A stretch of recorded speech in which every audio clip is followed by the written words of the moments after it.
بسم اللہ الرحمن الرحیم۔ السلام علیکم ورحمۃ اللہ وبرکاتہ۔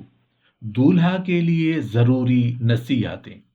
دولہا ایک مرد ہوتا ہے، اس لیے طبعی طور پر زیادہ ہوشیار، زیادہ عقل مند، زیادہ باحکمت اور زیادہ باشعور ہوتا ہے۔ بہت سے معاملات کو از خود سمجھ لیتا ہے اور بہت سی مشکلات کو از خود حل کر لیتا ہے۔ شاید اسی لیے تاریخی اور ادبی کتابوں میں دولہے کے لیے بہت کم نصیحتیں پائی جاتی ہیں۔ پھر بھی جو واقعات اور نصیحتوں کی باتیں مل سکی ہیں، کافی دلچسپ اور پر لطف اور مفید ہیں۔ حضرت صعصع بن معاویہ رضی اللہ عنہ نے ابن الزرری رضی اللہ عنہ کی بیٹی عمرہ کو پیغام نکاح دیا تو انہوں نے کہا، صعصع تم میرے جگر کا ٹکڑا طلب کرنے آئے ہو، تم میری بچی پر رحم کرنا، اس کے ساتھ مہربانی اور شفقت سے پیش آنا، اس کے ساتھ باپ کا سا سلوک کرنا۔ اس مختصر سی نصیحت میں بہت کچھ کہہ دیا۔ اس نے یاد دلایا کہ صعصع تم کوئی سامان مثلا ٹیلی ویژن یا کمپیوٹر نہیں طلب کرنے آئے ہو، اور نہ ہی کوئی حیوان مثلا گائے، بکری، دمبا یا اونٹ طلب کرنے آئے ہو، بلکہ تم میرے کلیجہ کا ٹکڑا، میرے خون کا ایک حصہ، لخت جگر اور نور نظر کا سوال کرنے آئے ہو۔ اگر میں اپنی لخت جگر تمہارے حوالے کر دوں تو اس کا خیال رکھنا، اس کے ساتھ رحم و شفقت کا برتاؤ کرنا، اور یاد رکھنا کہ ایک شوہر کو باپ کی طرح ہونا چاہیے۔ باپ اپنی بیٹی کے ساتھ جیسا سلوک کرتا ہے، ایسے ہی ایک شوہر کو بھی ہونا چاہیے۔ ایک باپ اپنی بیٹی کی ہر تکلیف اور ہر دکھ درد تڑپ جاتا ہے اور اسے دور کرنے کی کوشش کرتا ہے۔ عام حالات میں اس کی خوشی اور آرام و راحت کے ہر سامان مہیا کرتا ہے، اس کے لیے غیرت مند ہوتا ہے، اس کی پاسبانی اور نگرانی کرتا ہے، اور ہر شر و مصیبت سے اس کی حفاظت کرتا ہے، اس کا ہر طرح کا خیال رکھتا ہے، بیمار پڑے تو علاج کرتا ہے اور پوری طرح آرام دیتا ہے۔ اسی طرح ایک شوہر کو بھی باپ کی طرح، غیرت مند باپ کی طرح، محافظ، پاسباں باپ کی طرح، حمایت و رعایت اور دیکھ ریکھ کرنے والا باپ ہی کی طرح، دکھوں اور مصیبتوں میں تڑپ جانے والا، اپنی طاقت بھر ہر طرح کا آرام پہنچانے میں کوشاں اور سدا خوش و خرم دیکھنے کا آرزو مند ہونا چاہیے۔ حضرت علی رضی اللہ عنہ سے مروی ہے کہ جب انہوں نے فاطمہ رضی اللہ عنہا سے نکاح کے لیے ان کے والد محترم نبی رحمت صلی اللہ علیہ وآلہ وسلم کو پیغام دیا تو اللہ کے نبی صلی اللہ علیہ وآلہ وسلم نے ان سے حسن معاشرت اور حسن صحبت کی شرط لگائی۔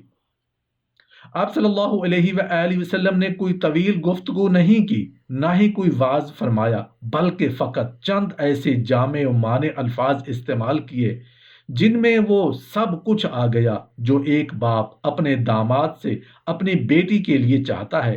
ایک باپ یہی تو چاہتا ہے کہ جو مرد اس کی بیٹی کا شوہر بنے وہ اس کے ساتھ اچھے انداز میں رہے، اس کے حقوق کی نگرانی و پاسبانی کرے اور اس کے حقوق ادا کرتے ہوئے اس کے ساتھ حسن معاشرت کا رویہ اپنائے۔ اگر مذکورہ نصیحت کے مطابق عمل کیا جائے اور ایک شوہر اپنی بیوی کا اسی طرح خیال رکھے جس طرح ایک باپ بیٹی کا خیال رکھتا ہے، تو گویا ایک عورت کی زندگی میں شادی سے کوئی خاص تبدیلی نہیں ہوگی، صرف گھر تبدیل ہوگا، لیکن طور طریقے اور آرام و راحت کے سارے اسباب پہلے ہی کی طرح میسر رہیں گے۔ وہ نئے گھر میں آ کر بھی ویسے ہی خوش و خرم رہے گی اور ویسے ہی چہکتی رہے گی جیسا کہ پرانے گھر میں۔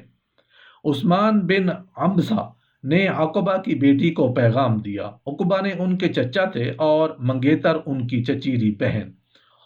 عقبہ نے عثمان سے کہا، بھتیجے تم تو میرے نہایت قریبی عزیز اور میرے نزدیک بڑے معزز ہو، میں تمہاری طلب کے کیسے رد کر سکتا ہوں اور تمہیں خالی ہاتھ ناکام و نامراد کیسے واپس لوٹا سکتا ہوں؟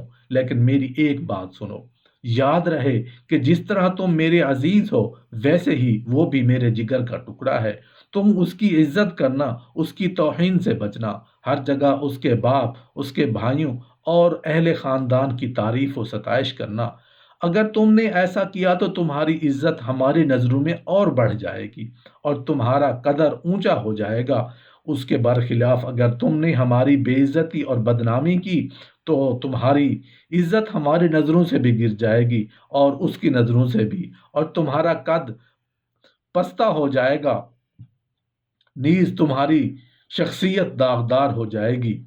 مذکورہ واقعات کو سامنے رکھ کر اگر غور کیا جائے تو معلوم ہوگا کہ ایک باپ اپنی بیٹی کے لیے اپنے داماد سے مدرجہ ذیل اخلاق چاہتا ہے، اس کی بیٹی کے ساتھ اچھے انداز میں گزر بسر کرے، اس کی عزت و تکریم کرے، اس کو آرام و راحت پہنچائے، اسے اپنے چمن کی خوشبو بنائے۔ ایک باپ اپنے داماد سے اس سے زیادہ کچھ نہیں چاہتا۔ یاد رہے کہ نوجوان دوستوں کی محفل میں سے یا کسی بھی شے کے سامنے اپنی بیوی کے حسن و جمال کی تعریف یا شب کے اندھیروں میں انجام دیے گئے خانگی رازوں کا بیان حرام ہے۔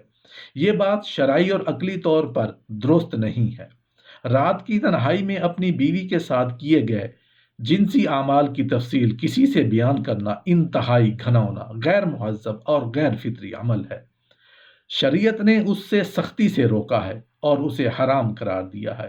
ایک حدیث ہے جس کا مفہوم اس طرح ہے کہ نبی کریم صلی اللہ علیہ وآلہ وسلم کا ارشاد ہے، قیامت کے روز اللہ کے یہاں سب سے بدتر مرتبہ والا وہ شخص ہوگا جو اپنی عورت سے ملاپ کرے اور عورت سے ملاپ کرے اور پھر وہ شوہر اپنی بیوی کے راز کو پھیلائے۔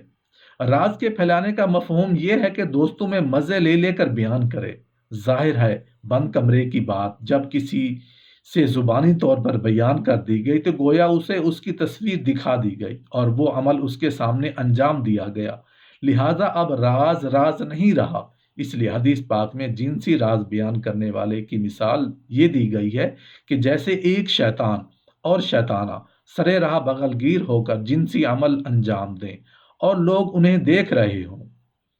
بعض احمق اپنی بیوی کا حسن و جمال بڑھا چڑھا کر اپنے دوستوں سے بیان کرتے ہیں، جس سے دیکھنے اور ملنے کی خواہش دلوں میں انگڑائیاں لیتی ہے، اور کبھی آگے چلے کر بڑے ہی دردناک واقعات رونما ہوتے ہیں۔ بعض لوگ اپنے دوستوں سے اپنی بیوی کا تعارف کراتے ہیں اور اس سے ملواتے ہیں۔ یہ اور بھی زیادہ بھیانک اور سنگین عمل ہے۔ جس طرح ایک مرد کی خواہش ہوتی ہے کہ عورت اس کے سامنے بن سنور کر آئے، ویسے ہی ایک عورت کی بھی یہ خواہش ہوتی ہے کہ اس کا شوہر مردانہ و جاہت کا مردانہ حسن و زیبائش کے ساتھ اس کے سامنے آئے۔ صحیح مسلم میں حضرت عائشہ صدیقہ رضی اللہ عنہ کی روایت ہے کہ نبی کریم صلی اللہ علیہ وآلہ وسلم جب گھر میں داخل ہوتے تو سب سے پہلا کام مسواک کرتے۔ اس حدیث سے جہاں منہ کی صفائی کی اہمیت معلوم ہوتی ہے، وہیں صفائی کی عمومی اہمیت کی بھی اندازہ ہوتا ہے۔ عورت کے لیے ضروری ہے کہ جب اس کا شوہر اسے بلائے تو اس کی پکار پر لبیک کہے، اس میں تاخیر نہ کرے۔